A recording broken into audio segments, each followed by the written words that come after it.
Morning mga lods, luto tayo ng sinabawan na gulay sa kalamansi. So, para masustansya ang ating pagkain. Yan. Gulay na galing sa likod bahay, tanim ni Manoy. Ito, kahit hindi na tayo magkanin, masarap. Fresh. Healthy food. Ito pa.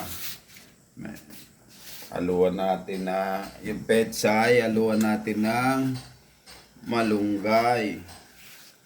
Kasi parang ano na yan. Para mas lalong healthy.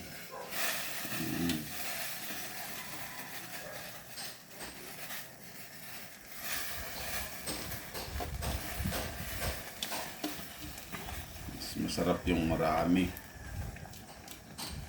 Yan. Diba mga lods? Libre na. Tipid pa.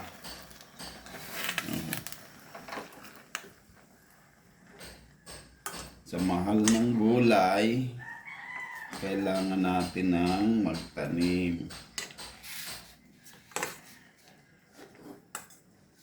Sige, sa palengke, nilalagyan pa nila ng ano yan, ng gamot para maging fresh yung mga dahon. Eh dito sa akin, kukuhanin mo fresh na fresh. Diba, mga lods? Ito ang ating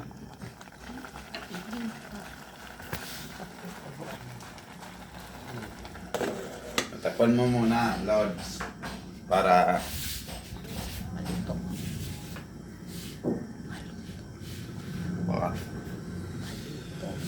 maluluto na, malapit na.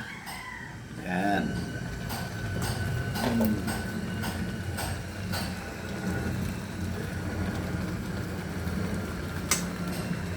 Yan na lods, oh. Lagyan na natin yung kalamansi para maluto na natin ito. Wow!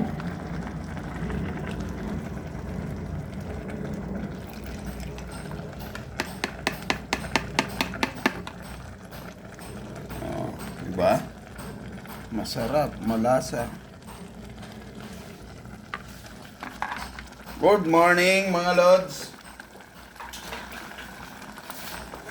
Paki-follow naman ang aking Facebook page.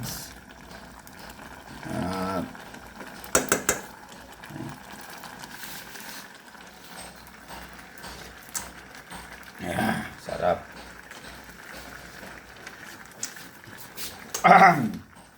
Sarap. Okay na. Game na, kain na.